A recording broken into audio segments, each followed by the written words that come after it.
Olá pessoal, tudo bem? Vamos aqui para a videoaula número 2. Então hoje a gente vai falar um pouco sobre saúde e segurança no trabalho. Sim, eu quero que vocês prestem atenção nessa nossa aula de hoje, né? E é muito importante nós falarmos sobre saúde e segurança no trabalho, principalmente, né, nos dias de hoje, né? Então a gente deve se questionar duas coisas. Será se nós realmente sabemos o que é ter saúde ou se nós sabemos o que é ter segurança, né, no trabalho, né? Então é que vocês reflitam, né, quando vocês forem ver tanto o vídeo quanto ler o material que eu vou enviar para vocês, né, e respondam com essas palavras, né, o que significa tanto ter saúde, o que é ter saúde e o que é ter segurança no trabalho, né? Nesse material didático que eu vou mostrar para vocês, não mostrar não, vou enviar para vocês, eu vou explicar o resumo, né? A evolução, a história e a evolução da segurança do trabalho, né?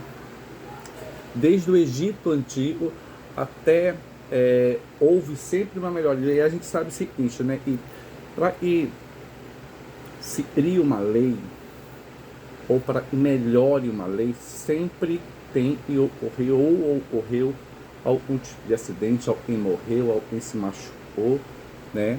E nessa aula de hoje nós vamos falar um pouco, né, o resumo, né, disso tudo, né? E a primeira coisa que eu posso falar para vocês é o seguinte, que em 1943 foi criada aqui no Brasil a CLT, né, a Consolidação das Leis Trabalhistas no governo Getúlio Vargas, né? E em 1943, em 1944 criou-se a CIPA, né? Para quem não sabe o que é CIPA, toda empresa hoje em dia é obrigada a ter CIPA. Ela pode ter no mínimo um, né, trabalhador ou funcionário que seja de regime CLT, ou seja, de carteira assinada, né? Então, CIPA, para quem não sabe, é a Comissão Interna de Prevenção de Acidentes, né? E em 1948, a OMS, a Organização Mundial da Saúde, conceituou, né, deu o conceito que saúde não é só ter o completo bem-estar físico, mas tem que ser físico, mental e social. E ter saúde não é só não ter nenhum tipo de doença, né? Algum tipo de enfermidade, uma gripe, né? Ou um osso quebrado, uma dor de barriga, uma dor de cabeça, um resfriado, não. Instituiu-se e até hoje em dia, que saúde, né, não é só uma questão de bem-estar físico, mas é uma questão de bem-estar mental e social também, né? Ou seja, o uso máximo da saúde que se pode alcançar, né, do ser humano. É um direito fundamental para os seres humanos, né? E eu posso dizer o seguinte, em 1977, a CIPA, ela, a lei 6.514, né, ela foi modificada onde, né, ressaltou a modificação estabelecendo que a CIPA tornou-se em 1977 obrigatória, né, em todas as empresas, e as pessoas que participariam desta comissão, elas teriam estabilidade no emprego e teve outros avanços também, né? Bom, em 1978, né, criou-se as normas regulamentadoras. O que são essas normas regulamentadoras? Essas normas, né, são normas que as empresas elas têm que cumprir, né? As normas elas são divididas em essas normas elas são divididas em três categorias, né? As normas especiais, as setoriais e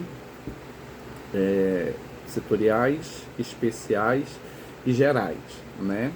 Bom, vamos para os conceitos básicos, né, de segurança. Nesse material vocês vão ter muitos conceitos básicos sobre segurança, muito do desenvolvimento, como eu falei para vocês, da segurança do trabalho se deve aos que perderam, né, a vida ou ficaram incapacitados em decorrência ou tiveram algum tipo de doença, né, no decorrer de alguns processos trabalhistas, né, de alguns processos operacionais, né, ao longo do tempo, uma vez que não se conheciam os riscos, né, de algum tipo de trabalho, algum tipo de, né, como é que eu posso falar para vocês, de esforço, né, no trabalho operacional, até estudar seus efeitos, né?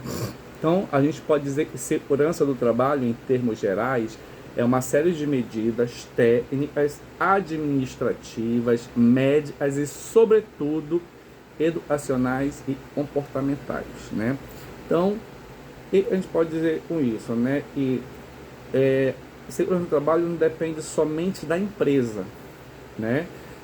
Instituir, estabelecer, né, algumas normas, mas também tem que partir também do próprio funcionário, né, para que possa ter a prevenção de acidentes, para que possa eliminar condições e procedimentos inseguros, né, no ambiente de trabalho. A segurança do trabalho, ela se destaca pela importância dos meios de prevenção estabelecidos para proteger a integridade e a capacidade de cada colaborador, certo? Então, segurança no trabalho são medidas médicas, técnicas, administrativas, educacionais e de comportamentos e comportamentais, tá? Para prevenir acidentes e eliminar possíveis condições e procedimentos inseguros, né? Então, podemos dizer, em resumo, a ciência que se dedica à prevenção e ao controle dos acidentes do trabalho que possam resultar em lesões imediatas ou até pior, né? Vocês também podem ter conceitos sobre trabalho, né? Eu posso dizer que em 1991, a Lei 8.213 do artigo 14 da Constituição diz o seguinte: que acidente de trabalho é o que ocorre pelo exercício do trabalho a serviço da empresa ou do empregador doméstico, ou pelo exercício do trabalho dos segurados, e pode provocar lesão corporal ou perturbação funcional e possa causar morte ou a perda ou a redução permanente ou temporária da capacidade para o trabalho, né? Esse é o conceito de acidente de trabalho de acordo com o artigo 19 da Constituição, certo? Bom, o acidente de trabalho é dividido em 3 categorias: acidente típico, acidente de trajeto e as doenças ocupacionais, né? Os acidentes típicos, né, são aqueles acidentes que ocorrem, você, por exemplo, sempre vem eu sempre levando uma topada, eu sempre me esbarrando, né? Então, esses são acidentes típicos, né? São todos aqueles acidentes que ocorrem no desenvolvimento das nossas atividades, né, de de trabalho, né, ou serviço durante a jornada. E pode ser uma batida, um tropeço, uma queda, um escorregão, uma queimadura leve, né? A gente pegar, por exemplo, vocês veem que eu posso tomar muito café quente, né? Eu posso, sei lá, tomar um cafezinho quente, queimar limpa ou pegar, né? Então, esses são acidentes típicos que podem ocorrer e não ocasionam, né, lesão graves, né? Mas são aqueles acidentes típicos, né? Acidente de trajeto é aquele acidente e o empregado ou colaborador ele sofre no percurso, né, da residência para o local de trabalho ou vice-versa. Qualquer que seja o meio de locomoção, até mesmo, né, por exemplo, você sai da sua casa, vai para o seu local de trabalho. Você pode ir a pé, de carro, de ônibus, bicicleta, moto, não importa, de Uber, né, ou até mesmo a empresa manda pegar, né, oferece o transporte, não tem nenhum problema. Se durante esse trajeto ocorrer um acidente e você sofrer um tipo de lesão, né, ocorre um acidente de trabalho, né? Isso é um acidente que nós chamamos de acidente de trajeto. Agora, deixa de ser acidente de trajeto e se porventura você se desviar, né, a sua intenção não é ir para, vamos dizer, você sai do seu trabalho para casa, aí você, né, na intenção de ir parar no barzinho, no boteco, na mercearia, Aí já deixa, e se nesse inteirinho, nesse trajeto, e você houve esse desvio, né?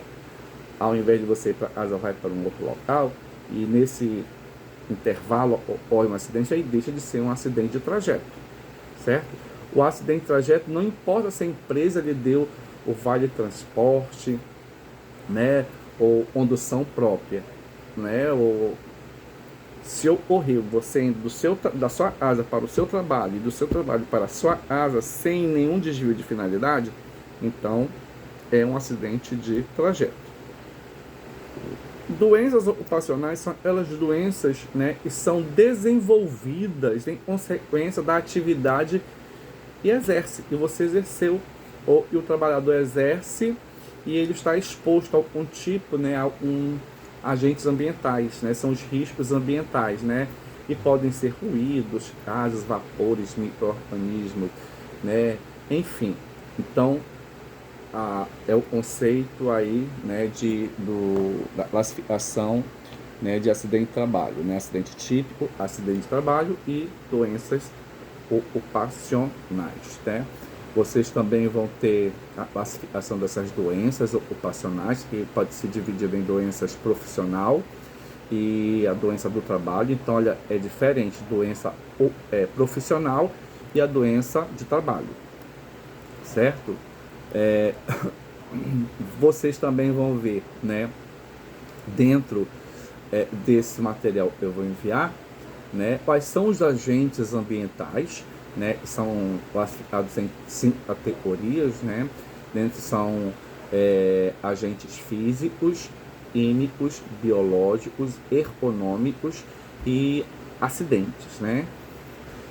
Mas como assim? Os acidentes de risco, né, físico, são eles que tem, por exemplo, dentro de que possa ocasionar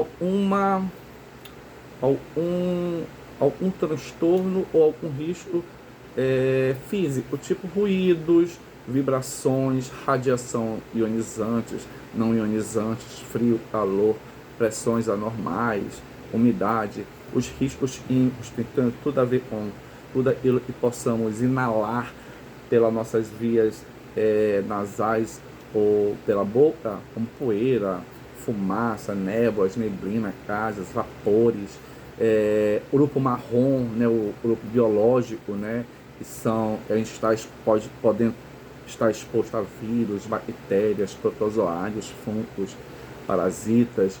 Tem também o grupo de risco econômico, que é representado pela cor amarela, que são aqueles riscos físicos intensos, levantamento e transporte de peso, postura inadequada, né, jornada de trabalho prolongado, né, aquele negócio, movimentos repetitivos, enfim. E o último grupo é o acidentes, aí já ela, por exemplo, que tem no ambiente, né, a iluminação inadequada, eletricidade, assim, fios expostos, né, armazenamento inadequado de produtos químicos ou produtos inflamáveis, arranjo físico, né, de uma empresa onde não estão distribuídos as máquinas, os equipamentos, as bancadas, enfim, né, equipamentos sem proteção. Então, são esses os riscos, né, ambientais que o ser humano pode estar sujeito quando for trabalhar, né? Por isso é muito importante, né, a empresa fornecer, né, e é obrigatório as empresas fornecerem os equipamentos de proteção individual e é obrigatório o funcionário usar, né? Assim como as empresas têm deveres, né, e os funcionários têm o direito de ter esses equipamentos, os funcionários têm o dever de usar, né, preservar esses equipamentos, assim como é o direito da empresa, né, fiscalizar se os funcionários estão usando de modo adequado esses equipamentos de proteção individual. Vocês também vão ver como são feitos o mapa de riscos de uma empresa, né, principalmente quem for trabalhar, né, trabalhar na CIPA, né, quem for candidato participa, a sinalização, como são feitas as sinalizações, as cores, né, de cada, as cores de cada, como a gente pode dizer, e as cores elas são utilizadas na segurança de trabalho para identificar equipamentos de segurança, delimitar área, identificar tubulações, né? Ou seja, as cores às vezes elas são também para advertir, né, contra riscos, né, ou possíveis riscos de acidentes, né? Bom, vocês também vão ter nesse material didático, né, conceitos, definições básicas, como é um incidente, é diferente de acidente. O incidente é quando ocorre um acidente sem danos pessoais, né? É um evento que pode levar um acidente, mas que, né, não dá um dano físico, mas pode ocasionar o incidente, né, pode ocasionar um prejuízo material, né, para a empresa ou para a pessoa. Vocês também vão falar, nesse material vocês vão saber o que são condições inseguras, atos inseguros, né, atos inadequados, a diferença de negligência, imperícia, imprudência, né, o que é perigo, o que é risco, o que é dano, o que é saúde, né? E vamos ter aquela análise de risco que é sempre feita, né? As empresas fazem, principalmente a Comissão Interna de Prevenção de Saúde, onde tem a comissão, a CIP, ela adentra no departamento, num local, né, de um determinado setor, e ele tem que verificar os possíveis riscos, né, de um acidente ou de um incidente, né, que possa ocasionar algum tipo de lesão. Certo, pessoal? Também nesse material vocês vão ver a diferença entre periculosidade e insalubridade, certo? Uns dados, né, os principais acidentes que ocorrem, né, no Brasil, né, quais são as áreas do corpo mais afetadas, né? Nesse material vocês também vão ver quais são as principais causas de acidente no trabalho e como evitar, certo? Enfim, é isso, certo? E eu vou mandar essa videoaula para que vocês vejam o material que eu vou enviar para vocês, bem como os exercícios sobre saúde e segurança do trabalho. Qualquer pergunta é só tirar dúvida, é só perguntar lá no grupo ou lá no privado. Não esqueçam, a mesma coisa que vocês fizeram ontem, vejam o vídeo, o material e façam o exercício de eu ir lá para poder receber a sua presença de hoje. Amanhã nós voltaremos, amanhã a nossa aula será sobre, deixa eu ver aqui na programação, amanhã a nossa aula será sobre EPI e EPC, o uso adequado de EPI e de EPC. Ok, pessoal? Então tenham todos uma ótima terça-feira e até a próxima. Até amanhã. Fui!